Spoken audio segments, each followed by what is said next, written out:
Geneviève Brou, bonjour. Je voudrais commencer cet entretien en reprenant une phrase que vous avez dit dans une de vos chansons. C'est une adoration. C'est « Je vais lever les mains vers celui qu'on appelle le lion de la tribu de Juda, qui est capable d'appeler à l'existence ce qui n'existe pas dans notre vie. » Parce que pour moi, cette phrase, elle est vraie. Aujourd'hui, ma présence ici en est le témoignage.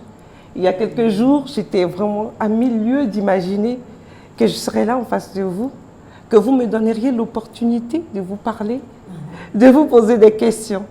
Donc il est grand, notre Dieu, et je vous remercie pour autant de générosité de me recevoir ici chez vous. Donc aujourd'hui, j'aimerais parler avec vous de la mission de vie. Parce que pour moi, on a tous une mission de vie. La vie qui est une grâce, mais cette mission, pour la réaliser, on a aussi le potentiel qui va avec.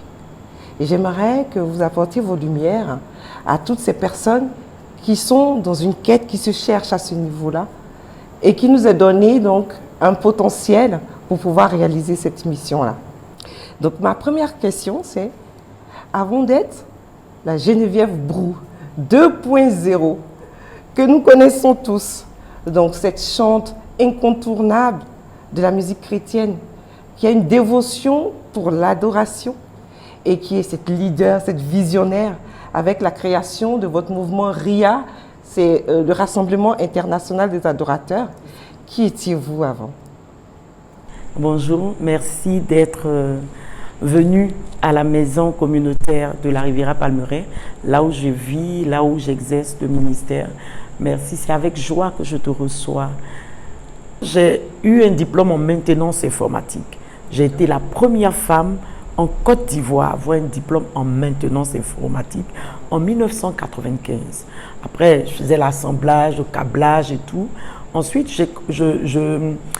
qu'est-ce que j'ai fait? Dieu m'a orienté dans l'enseignement. Donc, j'enseignais les enfants, je les instruisais, mais dans le domaine de l'informatique. Quand Dieu te prépare pour un projet, il te donne des âmes. Voilà, dans le domaine de l'informatique. Et puis bon, voilà, après, il y a eu la crise. Mais j'étais quand même dans la mission. Je chantais, j'étais dans un groupe musical et tout ça. Et puis, bon, dans ma marche avec le Seigneur, je vais me retrouver dans cette réalité de vie. Je me suis mariée en 2006. Et après le mariage, nous avons été affectés dans une maison. Et nous sommes allés dans cette maison. Pour la petite histoire, je ne voulais pas entrer dans la maison parce que j'estimais qu'elle était trop chère pour nous. Et c'est dans la prière que le Seigneur va me permettre de vivre un songe en me montrant un peuple qui l'adorait. J'étais déjà dans l'adoration, mais je n'étais pas dans le ministère. Et donc, quand je me suis levée, j'ai dit à mon époux, j'ai dit, voilà, j'accepte d'entrer dans cette maison. Et nous sommes entrés dans la maison, mais ce n'est pas parce que nous sommes entrés, dès que nous sommes entrés, ça a commencé. Non, ça ne s'est pas fait comme ça. Ça dit, nous sommes entrés, nous avons rencontré des difficultés, c'était compliqué. Et puis, je me suis mise dans la prière. J'ai dit, mais Seigneur, moi, je ne comprends pas. Tu m'as montré quelque chose. C'est ce qui m'a encouragé à venir dans la maison. Mais je vois que nous sommes confrontés à des réalités. Au fond de moi, le Seigneur qui dit, mais j'ai mis en toi un talent que tu n'as jamais exercé. Et donc, waouh, j'ai dit, mais qu'est-ce que tu as mis en moi? C'est quoi ce talent? C'est quoi ce talent? Il dit, mais continue, entre dans ma présence, tu sauras. Et puis je me suis dit, mais attends, c'est vrai, nous sommes dans la maison, nous avons des factures, mais nous avons un talent. Mon mari prêche, moi je chante. Je dis, mais écoute, si on décide de faire un séminaire, ça c'était en 2012. En 2012, j'ai dit, mais si on fait un séminaire, mais les gens paieront pour venir pour le séminaire, ça nous permettra de les former. En retour, on pourra payer les factures. Donc c'est parti comme ça. Mais or, c'était le projet de Dieu. Et à un moment donné, les années sont passées. Et puis un jour, le Seigneur en pleine adoration, qui me dit, bon voilà, c'est plus payant. Je dis, mais comment on va faire? Si c'est plus payant, comment est-ce qu'on va payer les factures? Il dit, je ne veux plus qu'on paye. En fait, ce que vous dites, c'est que vous recevez un message voilà. qui dit qu'il ne faut plus faire payer oui. les gens. En pleine adoration, mais c'est une motion intérieure. C'est-à-dire, ce n'est pas une voix comme ça, mais c'était une motion intérieure. Et je me suis dit, est-ce que c'est pas parce que je suis trop contente de voir les gens? J'ai dit, mais il faut que tu me donnes un signe. Parce qu'on avait déjà édité les tickets, c'était à 2000 francs en plus. Et il faut savoir que ce que je faisais quand on éditait les tickets, je me baladais pour proposer ces tickets aux gens.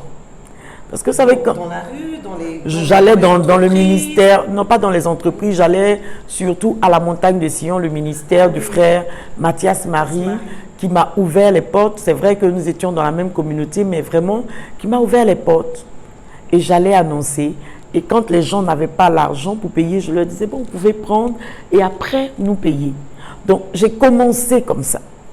Bon, peut-être quelqu'un qui ne sait pas va se dire, mais non, mais tout lui est tombé comme ça, sur la tête du jour au lendemain, la grâce. Non, Dieu, quand il veut t'utiliser, Dieu veut voir jusqu'à quel point tu es prêt à tout supporter, à tout surmonter. Parce que le talent, tu l'as, d'accord. Oui. Mais qu'est-ce qui va faire éclore ce talent? Qu'est-ce qui va faire perdurer ce talent? Il y a des éléments. Donc, c'est ton endurance qui montre à Dieu que toi, il peut te qualifier. Mais ce que je veux dire à tous ceux qui me suivent, sachez déjà qu'en vous, il y a un talent, il y a déjà des grâces. Ce n'est même pas un seul talent. Moi, c'est ce qui m'impressionne avec Dieu. Parce que quand tu lis le livre de Nombres, il dit à Moïse, Moïse, écoute, j'ai choisi déjà Beth-Salel. Parce que c'était pour construire le tabernacle qui allait recevoir l'arche de l'alliance. Moïse, peut-être que Moïse avait des gens, peut-être qu'il avait ses menuisiers à lui. Mais voilà que Dieu va dire à Moïse, écoute, moi j'ai choisi Beth-Salel pour faire ce travail. En lui, j'ai mis mon esprit, il peut faire toutes sortes d'ouvrages. Tu vois que de la maintenance, je me retrouve à l'enseignement. De l'enseignement, j'ai perdu parce que dans la crise, on avait tout perdu. Voilà, j'avais perdu mon travail et tout ça. Je me retrouve à tisser des perles pour vivre. Mais d'où me vient cette grâce? C'est que vous parlez là de vraies perles? Oui, de vraies perles pour survivre. Des colliers pour survivre.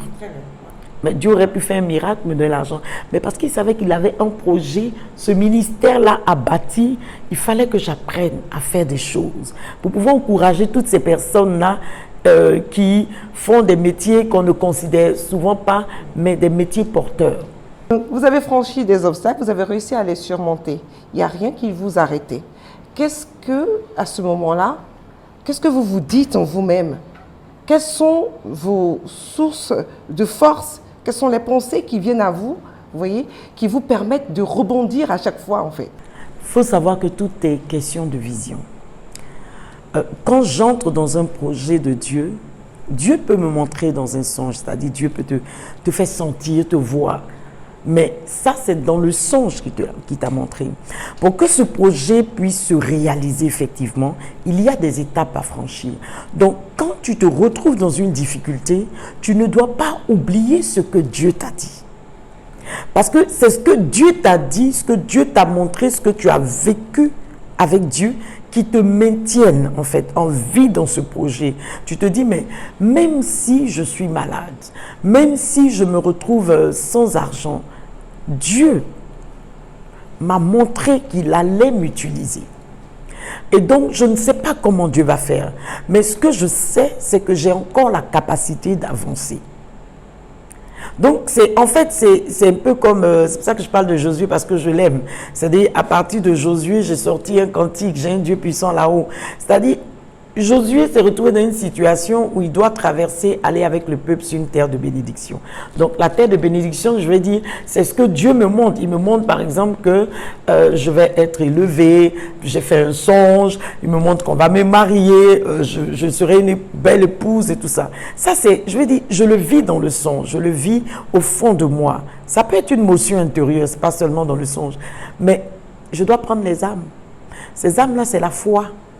Parce que peut-être que les autres autour de moi, quand ils regardent ma vie, se disent, mais toi, tu ne peux pas atteindre ça. Mais moi, je sais, j'ai la ferme conviction que Dieu m'utilise. Donc, c'est cette conviction qui me permet d'atteindre, tu vois. Et donc, bon, voilà, c'était difficile. Mais jamais je n'ai baissé les bras, je ne me suis pas dit non, c'est fini, non, non, non, non. La seule chose que je veux dire que j'ai dite, si ça se dit, c'est ça la seule chose que j'ai dite, c'est que le Seigneur veut se former un peuple. Et mon histoire peut aider ce peuple à rester avec le Seigneur. Parce que ce qui est bien, c'est que moi j'ai eu le temps de vivre la vie, on dit la vie mondaine, mais nous sommes tous dans le monde. Hein. On n'appartient pas au monde, mais nous sommes dans le monde. Donc cette vie du monde-là, je l'ai vécue. La vie des boîtes de nuit, je l'ai vécue. C'est-à-dire, avoir un petit ami qui te laisse en chemin, j'ai vécu ça. Avoir un travail où après tu perds, tu es au chômage, j'ai vécu. Je veux dire, qu'est-ce que je n'ai pas vécu? J'ai tout vécu. Tu tombes amoureuse et puis après, tu as le cœur brisé. Donc, Dieu était là, il m'a vu vivre tout ça. Mais je crois que ce qui a fait que Dieu a vraiment maintenu, il avait déjà son projet avant ma naissance, mais a maintenu, c'est mon amour pour lui. Et il sait que je suis le genre de personne, tu vois, être la première femme, à l'époque, j'étais la seule à faire de la maintenance informatique. Parce que j'aime pas tout ce qui est facile. J'aime être distinguée en fait, en réalité. Oui. Donc tu vois comment un peu, voilà. Et puis voilà, on a eu après les concerts, on s'est dit bon, on aura notre première retraite, c'était en 2016. Et puis au cours de la retraite, j'ai dit, c'était la toute première retraite, dénommée la retraite des adorateurs. J'ai dit mais écoutez, moi, dans mon cœur, ce que je veux, c'est que les adorateurs viennent de tous les pays, se rassemblent en Côte d'Ivoire pour adorer Dieu. Mais je ne savais pas que c'était le projet de Dieu. Tu vois, c'est-à-dire Dieu te donne des lumières, comme je dis, les motions dans le cœur. Là, tu es avec moi, tu es venu pour m'interviewer, mais peut-être que Dieu veut se servir de mon histoire, de mon expérience pour te dire, mais écoute, c'est peut-être un début, c'est peut-être tu es au milieu, mais vas-y, c'est ce que j'ai déposé comme talent, toi. Tu vois, tu peux te dire, ah, mais bon, mais Dieu, lui, c'est d'être disponible en réalité, tu vois. Voilà. Et puis, voilà, j'ai dit, et j'ai dit à tout le monde qu'on serait au palais de la culture. Et je me souviens qu'en 2017, c'est mon mari qui a trouvé le nom, qui a dit, ben, ce que tu as reçu, effectivement, je l'ai reçu dans la prière, mais ça va s'appeler Rassemblement international des adorateurs. Donc, on dira que le Seigneur, une seule personne ne peut pas tout recevoir. C'est en couple, nous vivons en couple et nous sommes des missionnaires. Alors Dieu a donné le nom de cette grande activité à mon époux. En comparant avec votre vie d'avant, qu'est-ce que tout cela vous a apporté du point de vue du développement personnel? Donc vous, personnellement, qu'est-ce que vous avez gagné? Ma vie passée m'a beaucoup apporté. En ce sens que aujourd'hui, si j'arrive à affronter certaines réalités, à résister devant certaines situations, c'est à cause de ma vie passée. Je me souviens que lorsque je suis arrivée à l'école pour la première année, pour ma formation en maintenance informatique, puisque c'était la première fois que l'État avait validé qu'on forme des étudiants en maintenance informatique. Et quand je suis arrivée, j'ai eu peur. Pourquoi? Parce que j'étais la seule femme dans la classe. Il n'y avait que des hommes. Alors je me suis dit non. Ce que je vais faire, je vais me priver de boîtes de nuit. Je vais me priver des sorties inutiles et je vais consacrer 3 ans. Ces 3 années, je vais les consacrer à bosser pour être la meilleure. Donc au milieu des hommes, je faisais tout pour être la meilleure. Et j'étais la meilleure. C'est vrai qu'il y a des hommes qui étaient devant moi, mais j'étais parmi les 3 premiers parce que je ne voulais pas rater. Je me suis dit non, je ne peux pas rater, c'est pas possible. Donc tu vois, cette fougue-là a déteint sur moi et ça m'a aidé aujourd'hui dans ce que je suis en train de vivre. Et l'informatique m'a aidé, tu vois. Le Seigneur qui savait qu'au moment de faire les directs, il y aurait eu Facebook. Pour pouvoir faire des directs, il faut avoir une connaissance en informatique. Donc Dieu va me faire apprendre l'informatique en 1995. J'ai un diplôme, j'ai tout, je travaille sans savoir qu'il y a Facebook qui existe et tout ça. Et puis voilà que dans ma marche, voilà, je découvre Facebook. Souvent les gens se disent, mais est-ce qu'il n'y a pas des gens qui travaillent sur ta page? Non, je travaille moi-même sur ma page.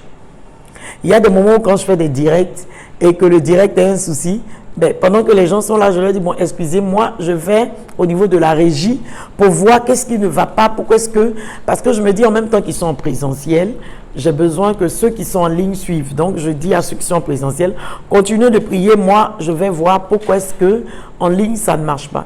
Mais c'est parce que j'ai appris à travailler, en fait, j'ai appris à connaître les ordinateurs.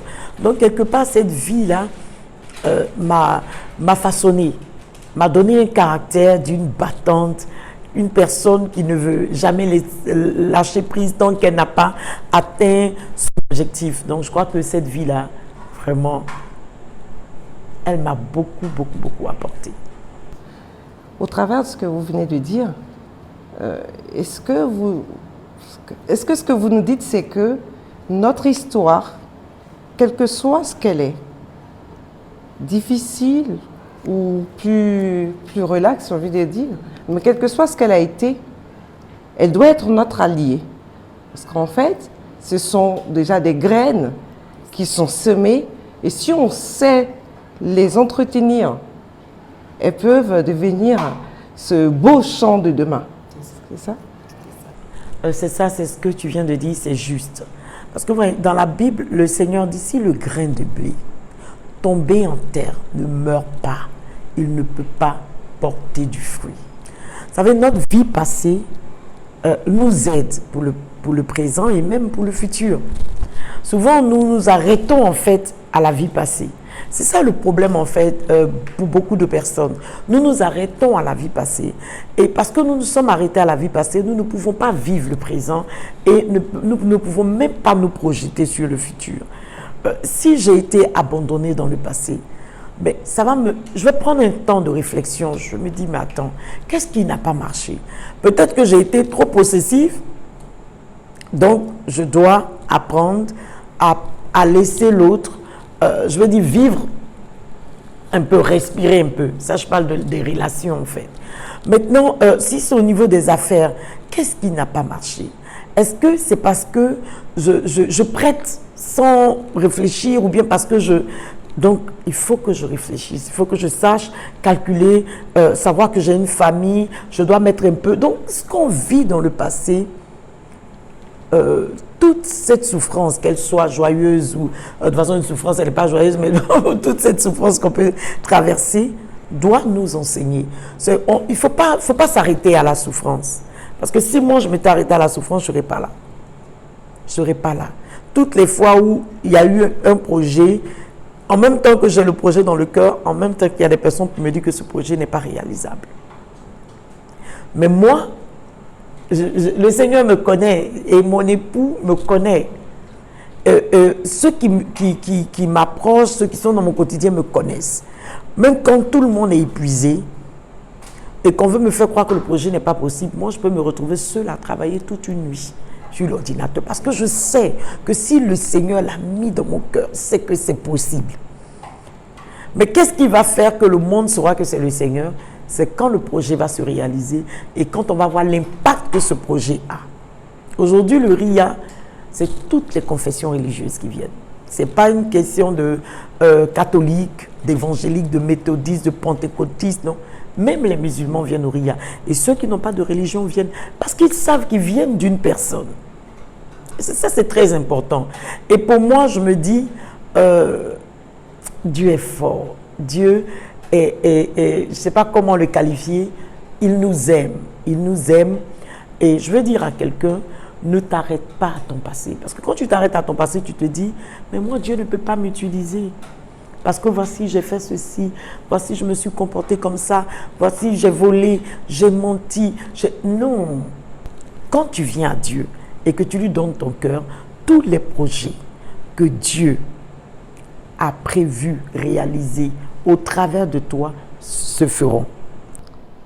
Aujourd'hui, vous avez des centaines de milliers de personnes qui vous suivent de par le monde entier. Mais merci à vous de nous avoir présenté qu'il y a aussi l'arrière-scène, qui sont toutes ces étapes, tous ces gaps qu'il a fallu franchir pour en arriver là. Mais au-delà de ça, de nous montrer que la vision, la foi en ce qui est notre projet est encore plus importante. Et le fait de passer à l'acte, parce qu'il ne suffit pas de l'avoir, ce projet, c'est de passer à l'action qui est portée. Une action après une autre, on se forge à travers les obstacles qui arrivent aussi, les difficultés. On prend de la confiance, on acquiert de l'expérience. Alors, qu'est-ce que vous pouvez dire? Ce sera le mot de fin, Geneviève Brou.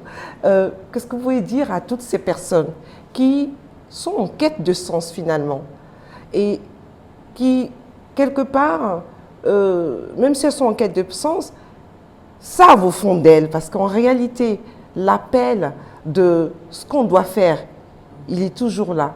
Mais elles ont des doutes, elles ont des peurs, elles n'osent pas faire ce premier pas-là. Qu'est-ce que vous pouvez leur dire aujourd'hui? Ok, ce que je voudrais dire à une personne qui m'écoute, qui me regarde en ce moment, les obstacles ne doivent pas t'arrêter dans la vision. Tu as un projet. Tu as cette conviction que Dieu a mis ce projet dans ton cœur.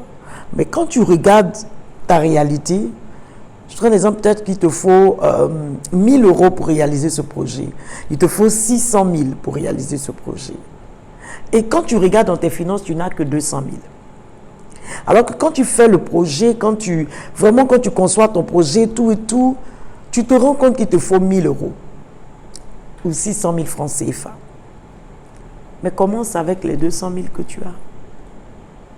Peut-être que dans ton projet, à la base, tu devais d'abord louer le magasin, faire aménager, mettre tout ce qu'il faut, le décor et tout pour pouvoir réaliser ce projet. Mais voilà que tu n'as que 200 000 francs. Commence avec les 200 000 francs. Peut-être que tu ne pourras pas mettre un climatiseur dans le magasin, mais mets un ventilateur. Moi, je commençais la mission, je dormais, j'avais un ventilateur. Dans la salle de prière, avec un climatiseur, mais moi, je dormais avec un ventilateur. Je n'avais aucun problème, je n'avais aucun souci. Parce que la foi, c'est la ferme assurance. Je sais que je vais réussir. On ne réussit pas en ayant tout d'un seul coup. Parce qu'il y a des gens qui disent, oui, mon oncle a tel argent, mon oncle est dans tel bureau, il a tel poste, il aurait pu m'aider, il aurait pu ceci. Non, moi j'ai vécu cette expérience. Quand j'ai perdu le travail, j'étais dans un groupe, une cellule de prière. Et puis je partais, je conduisais la louange dans cette cellule de prière. Et à un moment donné, j'étais révoltée parce que je disais, mais attends, dans cette cellule, quand même, il y a des cadres et puis personne ne pense à prendre mon CV pour me trouver du travail. Et voilà le Seigneur qui va me dire, mais non, je veux que tu apprennes à compter sur moi. Parce que dans le ministère aujourd'hui que j'exerce, si je n'ai pas la foi, je ne peux pas. Il y a des personnes qui m'entourent, qui savent un peu quelles sont les difficultés qu'on peut rencontrer dans le ministère qu'on exerce. Mais s'il n'y a pas la foi, parce que le ministère veut dire service, si tu n'as pas la foi, tu ne peux pas. Quel que soit le projet que Dieu met dans ton cœur, si tu as cette ferme conviction que c'est Dieu, tu dois prendre les âmes. Les âmes, c'est la foi d'abord. Et ensuite, ce que Dieu te donne comme un moyen financier, ne dis pas non Seigneur, comme je n'ai pas encore eu les 1000 euros, je n'ai pas encore eu les 600 000 francs CFA, je ne peux pas. Non, ce que Dieu met, Seigneur, bénis ce que tu m'as donné. Aide-moi à réaliser. Geneviève Brou, merci pour cette rencontre. Merci pour cette valeur que vous m'avez apportée à moi, mais à celle que vous apportez à toutes ces personnes qui vous suivent. Cette éducation que vous apportez, cette force que vous apportez à ces personnes qui ne sont pas toutes chrétiennes, mais qui trouvent de la valeur dans ce que vous dites. Merci pour votre contribution à la grande œuvre de la vie. Et que Dieu continue de vous bénir et de vous élever.